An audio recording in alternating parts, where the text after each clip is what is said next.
Well, if you can believe it, Sunday marks 15 years since the attacks that killed nearly 3,000 people on 9/11. Take a look at this if you have a second. Millions have viewed these photos of an unusual ray of light reflecting off One World Trade just days before the 15th anniversary of the 9/11 terror attacks. You know, Ben Sterner says he looks at the building every day, but yesterday morning was the first time he's seen anything like this. And this picture was taken at 7-Eleven yesterday morning. A photographer says the light stayed there for about 10 minutes. He did not alter the photo in any way. Why, Bill, what do you make of it? It's heavenly. It sure is, isn't it? Absolutely heavenly. Sometimes you don't need a science explanation. Just enjoy what they give you. Wow, those images are gorgeous. Right. Absolutely.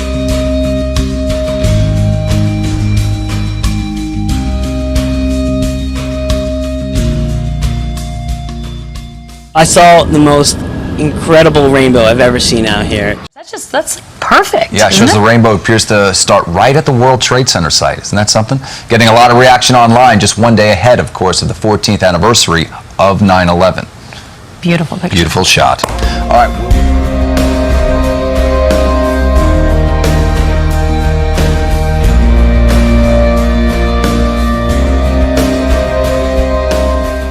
The man who took the photo says he was standing here on the waterfront in Hoboken, New Jersey when he captured the heavenly image. It was 9:30 at night and he was taking photos of the 9/11 memorial across the Hudson River. Rich McCormick took the photo. I didn't realize the image was there until I went back to my camera and saw, and I enlarged it a little bit. I said, what's that white light up there?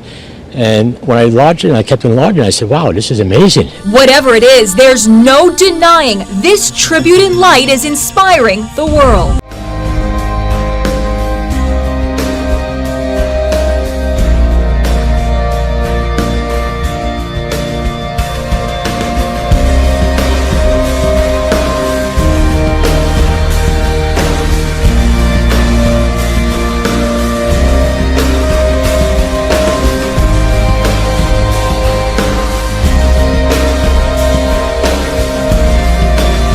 This is so absurd, it's almost comical. It truly seems like the alarm bell keeps ringing and nobody's doing anything.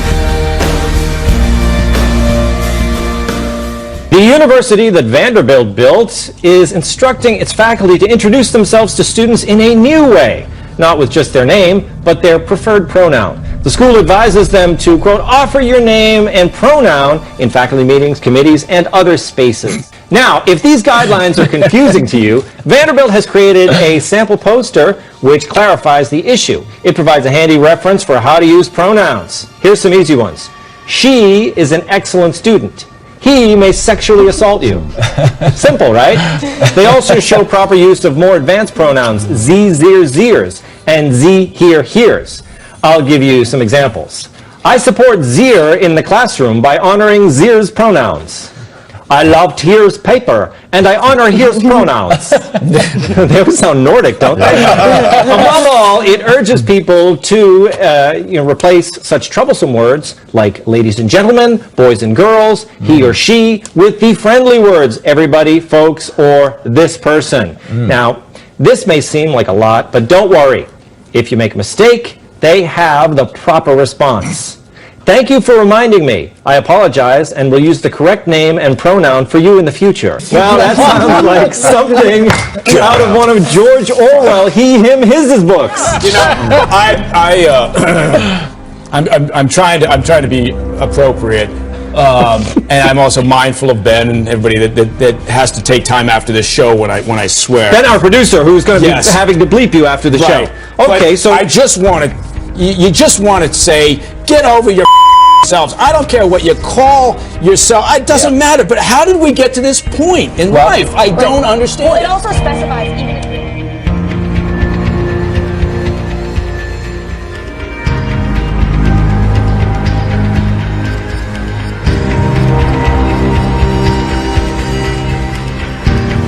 Scientists researching the creation and growth of embryos have challenged 200 years of received wisdom by growing mice without using a fertilised egg. A landmark experiment at the University of Bath successfully produced healthy baby mice, bypassing completely the usual process of fertilisation. Now, with this new breakthrough, I want to talk about it. It's called CRISPR-Cas9. What is it? It is a technology that comes out of a basic science project, which maybe we'll discuss, that allows scientists to make very precise changes to the DNA of cells. Nature's rules rewritten. For centuries, scientists have thought mammals like mice and humans can only be created when an egg is fertilized by a sperm, leading to an embryo. But now, in a groundbreaking experiment, they found they can bypass normal fertilization, only introducing sperm at a later stage. It's taken scientists closer to understanding the dramatic changes that give an embryo life. One intriguing possibility is that this technique could be used on skin cells. Turn them into embryos, fertilize them with a sperm, and that will lead to a healthy child. That could allow women whose ovaries have been damaged by cancer treatment to start a family. It could also allow gay men to have their own genetic children without the involvement of a woman. These are distant possibilities for now, theoretical, with many hurdles yet to be overcome, but they are now being discussed. By what criteria do we consider something to be genetically altered? Well, this takes us to some of the ethical questions. When you talk about splicing microbes, when you talk about altering what's inside of us, it's not far from that to dealing with the very core creation of humanity. Yeah. Where do you see the red ethical lines, and where are we with that? For me, one of the applications of this that I think raises concerns is the application in human embryos or human sperm or eggs. In other words, changes to DNA that could be inherited by future generations. That is, if you think about it, pretty profound. It means really altering human evolution. The ethical waters get dark and deep here pretty quickly. For example, you and with those who work with you make this breakthrough, CRISPR. The information spreads worldwide. If somebody says, listen, what color eyes do you want on your next child? Or do you want your child to be tall, or what height do you want? What an important point it seems to me. That once something is discovered, it can't be undiscovered. No. I guess one question is, it seems inevitable to me, a layperson, that when you can't do this at the moment, guarantee blue eyes if you want them, or a 6'5" person if you want it, you don't doubt that that day is coming. In Syria, there is nowhere to run, nowhere to hide. Hundreds of displaced are being forced to flee again. We understand that fighting has broken out in Damascus, which is a Syrian regime-held area. These are just some of the thousands who relocated 2 weeks ago after a surrender of a Damascus suburb to government forces. It's the strongest typhoon to hit Taiwan in 21 years. The super typhoon was packing some of the strongest sustained winds on record. A wall of water lashed this fishing port, boats pitching in the seas as Typhoon Marathi passed directly over Taiwan early Wednesday. These ships crashed into each other, one almost entirely on its side. During past and bigger typhoons, we also had damage to the pier and the guidepost. But this time, the whole guidepost was pulled out and is nowhere to be seen. And that is really very scary. We've never seen waves like these. And there's another typhoon coming just behind it.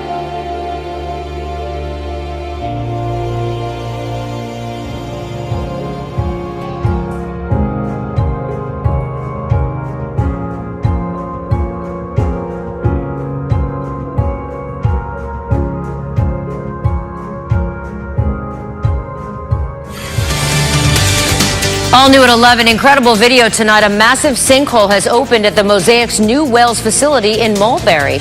Good evening and thanks for joining us. I'm Wendy Ryan. And I'm Jamison Jeweler. Tonight there are reports of millions of gallons of contaminated water now flowing into the Florida aquifer. Eagle 8 flew over the huge chasm in the earth and spotted a cascading waterfall. Look at this, into the middle of what looks like a moonscape.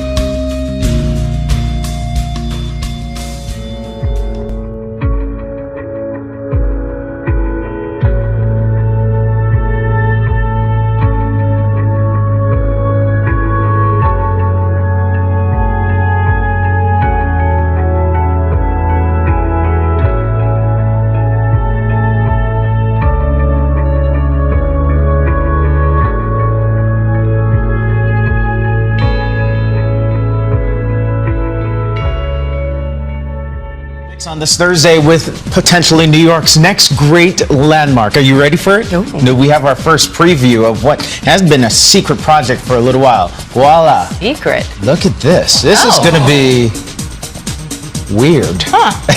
So it's going to be on the west side of Manhattan. It's 15 stories tall in an area called Hudson Yards, a new development opening in 2018. But ever since they unveiled it yesterday, a lot of people have been trying to figure out what exactly is it? It looks a little bit like a beehive. Yeah, some said a honeycomb, some said a stairway to nowhere, a vessel. A spaceship. Mega real estate developer Stephen Ross believes this area will soon replace Rockefeller Center as the heart of New York City. This is like the largest project ever done in the United States. So it's really building a city within the city. Not to mention the vessel, an interactive piece of art just unveiled that will sit at the center of the project's public plaza, made of 154 interconnecting flights of stairs that visitors can climb. Things today are all about sustainable neighborhoods. It's the same sentiment behind the entire project, because Ross believes this is where people will live, play, work, and more. People will see this replicated in other cities and countries around the world.